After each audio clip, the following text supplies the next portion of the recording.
Good morning po. After na nag-exercise ako, I prepared my breakfast. So, meron akong, yan, niluto ko sa microwave for less than a minute.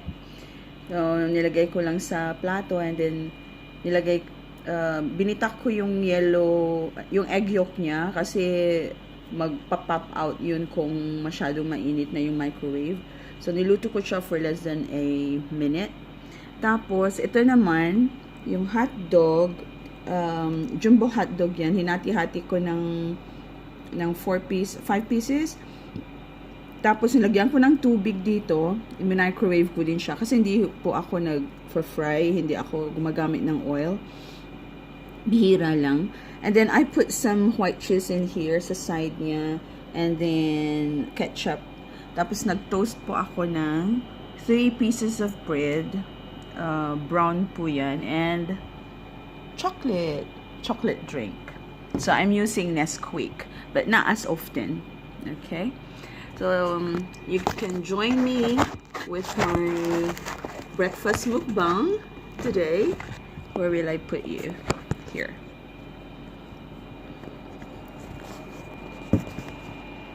Ayan. So ganito po ang ginagawa ko pag kumakain ako. Yung mga sauce ko dito,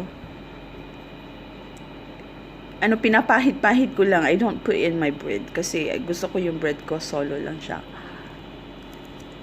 Ayan. So, dinidip ko lang sa mga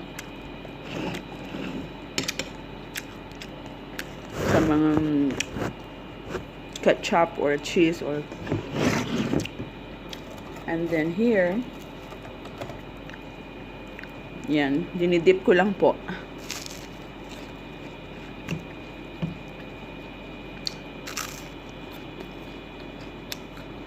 It's the, anong date ba ngayon? It's the 14th of June. So na mag-open ng school because I work in a school. Ang hirap ng naka-lockdown, pero what can we do? Ganito talaga. This is the life as a consequence of the virus. So we just have to bear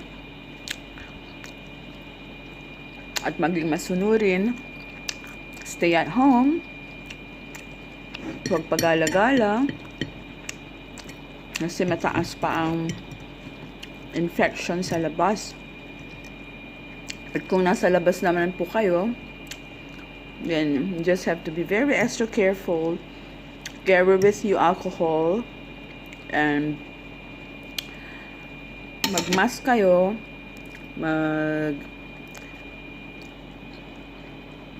Linis po yung kamay ko, okay? Mag-mask, mag-gloves. Dala kayo ng alcohol, sanitizer. Ako ang ginagawa ko sa car, meron akong tinimplahan na Joy Liquid. Tapos may tubig siya. So, pag hinawakan ko yung handle, pero naka-gloves ako. Pag hinawakan ko yung handle ng car, pagpasok ko sa loob, sigurado na yan, mag-spray na ako ng Joy sa kamay ko. Sasabunin ko na siya. And then, meron akong tissue doon. Iwa-wipe ko siya. And then, mamaya, magsa-sanitizer na rin ako. Ganun.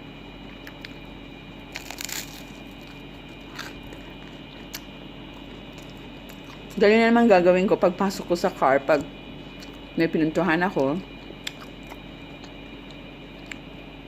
sa pinuntahan ko, sanitize pa rin akong sanitize kahit naka-gloves ako. Pati yung gloves sa sanitize na rin.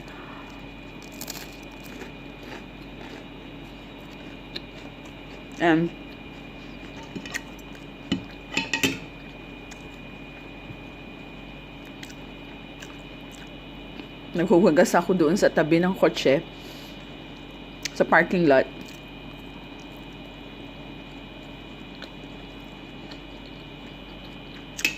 Ni-spray kong ganun. Tapos Pero naka-gloves ako Spray ulit. Spray ulit. 3 times. Then tissue.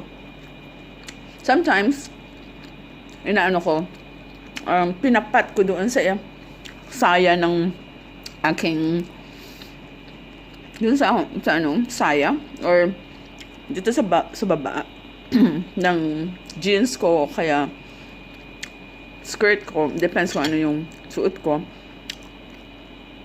Kasi before I go out from the department store, dati na ako nakasanitize yan. Pagpasok ko sa kotse, yun na, nag-spray ako. And then pwede ko nang ipat sa aking damit. Sa lower part lang naman. Yun. Pagdating ko sa flat, spray na naman. Kamay ko. Pagdating doon sa front door, sa doorstep, tinanggal ko na yung sapatos ko. There's only one shoes that I'm using. Hindi ako I'm not using any other shoes, just one. Nitong ng pandemic, and all other my shoes are inside my room. Tapos para akong sira, hinuhubad ko na talaga especially yung pants or jeans, ganyan. Hinuhubad ko na yan. And also, there's a clue here. You have to wear undershirt. Okay? Para yung tops mo, tatanggalin mo siya. Okay? Tanggalin mo yung tops mo, tanggalin mo yung jeans mo sa doorstep. And then, iro-roll ko na siya. And then, ipasok ko na dito sa kwarto ko, pero diretso sa laundry. Yun. Ibabad ko kaagad siya ng powder soap. Kasi sabi nila, namamatay daw yung virus sa ordinary na soap. So, babad ko siya. Dito sa Middle East, masyado mainit ang tubig, especially summer. So, yun ang pambabad ko. Liyan ko ng powder soap. And then, babad ko na yung damit. After maybe 30 minutes, babanlawan. Tap water, kaya yung tap water dito, grabe. Ang init. Tapos i-spin. And then ihahang ko na. Same with my washable mask. I wear my washable mask once lang. So if I go outside, pagbalik ko, sigurado nakababad na rin yun with the gamit ko na pinanlabas ko. Ganun. This is egg.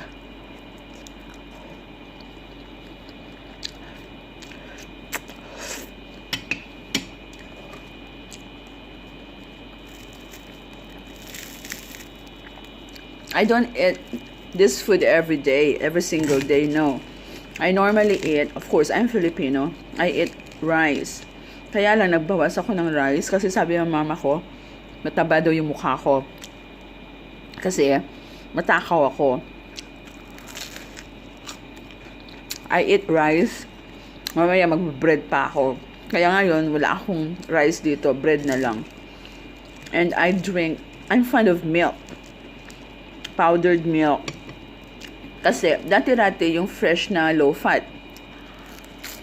Kaso, ang fresh na low-fat, kung hindi mo naman na-consume before the expiration, sayang. Diba? Tatapon mo. So, nagpa-powder ako. Kaso, wala pa ako nakita na low-fat powdered milk dito. Puros full cream milk. Mahilig akong minom ng milk. Yung low fat nga pag yung napapagod ako after car wash, pag nag-car wash ako, ang init-init. Sigurado yan na gutom, hindi, nauuhaw ako. So, ginagawa kong tubig ang milk. As in, talagang iinumin ko parang tubig. Sabi ng mama ko, tumataba doon mukha ko. So, nag-promise ako sa kanya, 1 week from 2 days ago, this is my second day na hindi masyado nag-rice. Kahapon, as in, noodles lang sinain ko. Pero hindi ako, I cheated dahil before I went to bed. About 2 hours before I went to bed, I ate rice with corned beef. Kaya lang, small amount lang siya. Hindi na yung gaya dati na ang dami-dami. Kasi talaga, ako pag kumain ako, kain talaga. Ganun. Gusto ko nga yung small but frequent. Try ko. Small but frequent. Kahapon, wala akong rice until 8 o'clock. Pero, small but frequent ako. And I'm going to do it this day. This is my second day. Nag-cut ako ng ibang food. I think that's how to reduce. Hindi yung abrupt. Kasi pag abrupt, kawawa ka naman. Magugutom ka, di ba? You don't like to punish yourself. So, yeah. Sana magtagumpay ang plano. After 1 week, try kong i-video yung sarili ko. Kasi nung kumanta ako ng ano yun, the last song, I forgot the title. The last song I had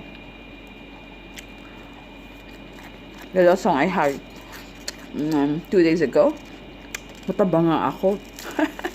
I was with my maroon shirt. While I was looking at myself, mataba nga ako. So I need to reduce. Nga, sabi ko, discipline lang to. And I made it yesterday.